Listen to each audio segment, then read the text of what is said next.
Hey, what's up? This is Guy Black for KJLHradio.com. I got my man with me, Rickey Smilie. Let's see. Actor, radio host, comedian, entrepreneur, and he got some black kids. That's a wonderful thing. You better take KJLH, they stuff back. We in his basement. We ain't got that basement. Hey, we're going to be in the basement for a minute here. I thank you, Rickey, for coming to the basement. I'm glad to be here. I appreciate you, man. I know you got a lot going on. New reality show, second season. Tell us about it. Rickey Smilie, it's called Rickey Smilie for Real. It's a docu-series. It's on TV One. It's funny. It's real to talk about the 100 jobs that I have and talk about raising 5 kids, being a single dad. Whoa. And have custody of the kids. Wow. So I got all teenagers, so me in the house doing the whipping, the nay-nay, and dabbing, all that kind of stuff. Yeah, and I saw on one episode where your daughter's starting to date. Yeah, the one that's in college. Yeah. Yeah, she have a boyfriend, but the youngest one can't date. No, she's a freshman in high school. Okay, when can she start dating though? When she gets 16, somebody she can receive company. He can come over on a Sunday after church, and they can stay in the living room on the main floor. Wait. What you mean on you still got the plastic on the? No, I don't have the plastic on. Yeah. I just recently took it off. Yeah, I know you had it on. Yeah, I had it on. Yeah, that's how I lost all this weight. Yeah. That's a good way to lose back. Yeah. Now, with your reality show and your radio show, tell us how your radio show is evolving. It's growing. A lot of people love the show. Dish Nation give us a lot of exposure, so we're on Dish Nation every night. And it's just a funny morning show, well produced, a lot of really good guests because everybody have a place in Atlanta. Yeah. So we always having guests on, and the show is just naturally funny. I have everything you need on the morning show. Everything you need. Yeah. I got Gary with the T. I got a little person on the show. The Brat is my co-host, and she is like the best ever. Have so much fun. What is something that you want to do that you haven't done yet? Walk on the beach. Wake up and walk on the beach every day. Oh, you want to move to Los Angeles? Oh no. Ladies and gentlemen, Rickey Smilie has just purchased a $16 million mansion in Malibu. I wish. Yeah, right. He got 5 white people working for him at the house. I wish. Yeah, right. In my next life. Yeah. Well, I mean, is that something you really want to do? Move to the beach? I mean, yeah. Coming out here to L.A. or going to South Florida, just going somewhere, man. But I have to be around water because I'm a boater. So I love boating. Yeah. So that's not boating and fishing and outdoor stuff. All of that stuff. That's what thing. you do. Yes.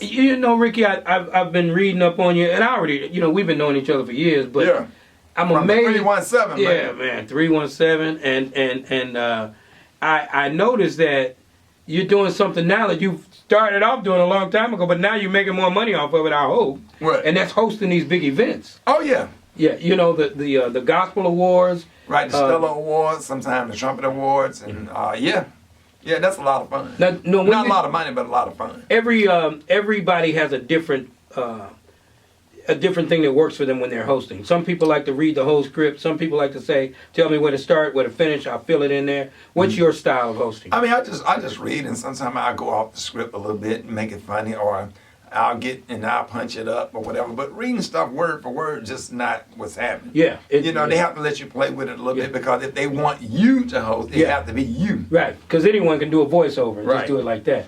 But a lot of people don't know this, but you were on the Kings of Comedy tour.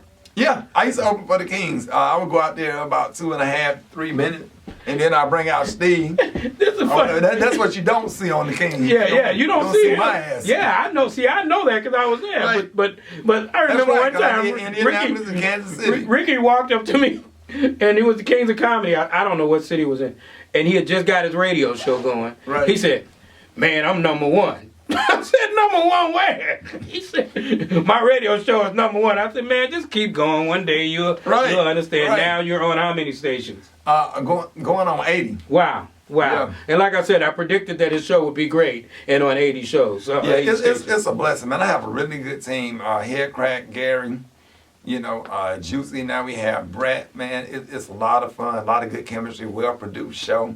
Mm-hmm. And balance, President of the United States come on the show often. Yeah. We get, really good interviews, so it's a lot of fun. When you're doing what you do and you have the exposure you have, and now you have the reality show to tell the insides of it. Right. How much of that stuff do you not give the audience? Probably me walking around the house with them with a white beater on and some tidy whities and some church shoes, getting ready for church or something, You know the type, remember the old school, the Fruit of the Loom tighty whitey? Yeah. A white beanie, some church shoes and church socks, getting ready for church. Smelling like Lagerfield. Yeah. And Drake on. A lot of Lagerfield, man. Boy. Oh, and women love that. Going on, boy. You get Speaking of which, you've made a lot of your success on the Church Lady. The one of the characters, Bernice Jenkins. Yeah, I mean, people know you for that. And yeah. Do you ever? Because I heard Tyler Perry say that he didn't want to do the Medea character forever. You know, right. And of course, ever means with us, as long as you're living, we want to kind of see it. Right. But do you see yourself stopping that character as well as I mean, you know, Daryl and all you of just kind of outgrow that stuff and you start evolving into something else. Like everything that Steve did when he first started, he don't do now. You know, when you start growing or whatever, you know, some stuff you continue to do, or you do it every now and then for the fans, but you just can't keep doing the same stuff because it gets old. Because the thing that makes something funny is the element of surprise. Yes. Now, if people say, hey, do Lil Daryl, and then you do it, it's not funny. But if you do it and they don't expect you to do it or whatever, you surprise them with it, that's one thing. But you have to, you just can't be honing on the same old stuff all the time or whatever, because that gets old really quick. You just have to really be new and creative and evolve. And that don't mean that you think you're too good for that. You in your 40s, man. There's some stuff you just ain't gonna do. Yeah. And speaking of which, you being that seasoned comedian, there's some comedians watching right now on KJLH.com, and they want to know. What's up, Speedy? Whoa! yeah. Hey, that's all right. Speedy got all your jokes. No, we love you, Speedy. We just joking with you. No, we just performing together. That's my dog, Speedy. Now let me tell you, Speedy is a guy that it's hard to touch him on stage. Speedy's a beast on that stage. Yeah, Speedy funny. We did so. I would go get on the other microphone and heckle Speedy while he was on stage. We just performed together in Phoenix, and it was like, when we work together, man, it's not that serious. Yeah. You go on stage, if I'm on stage performing, he go grab a mic in the DJ booth and yell out and say something about my clothes, and we'll go back and forth. Yeah. You know, Speedy make it fun because it ain't that serious. Yeah. A lot of comics, man, take it too serious. We're not rappers. Yeah. We're comedians. No. It's supposed to be fun. Speedy's a good guy. Yeah. Speedy's a good guy. And been doing it for a long time. A long time. And a lot of people can touch. There's a few comedians that I think that are hard to touch. Right. And that's yourself. I think Mark Curry. I think Mark Curry is hard to touch. But let me tell you who I think is hard to touch on stage. Ooh. And that's J. Anthony Brown. J. Anthony is one of the best hosts you'll ever see. On stage. Jay had me laughing so hard one time. I was trying to make him stop. I picked up a chair and threw it on stage at him. It was in there. He'll tell you about it. So he kept. It was a little fat dude that did an impression of Prince. So he turned around to change clothes, and you could see the crack of his butt. So when Jay came back on, Jay was riding him so hard, I was trying to get Jay to stop, because he was literally killing me, like I couldn't breathe. So then I ran up to the stage, because after I threw a drink. I had a half a bottle. I'm trying to get Jay to stop. And then I threw the chair.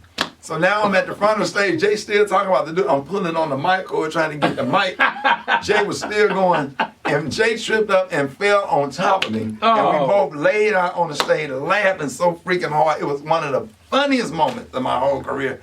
Because I just had to get him to stop. Because Jay was killing that dude. Yeah. That dude probably ain't doing comedy no more. Wow. I mean, but that's how it is. I'm saying when you're hosting a show, it's your job to bring out the audience, the best of your audience. Man. So that's good. Speaking of which, comedians, I'm going to lay this on you real quick. Because I know you can handle it. And you know this is my job when I interview you. The situation with Cheryl Underwood. You know, and we have a lot of respect for Cheryl. She's doing the talk and she's doing her thing. But there was a little controversy going on at one time. With the Dale Givens and Ray's and all that. Oh, when she called in and she said they were listening.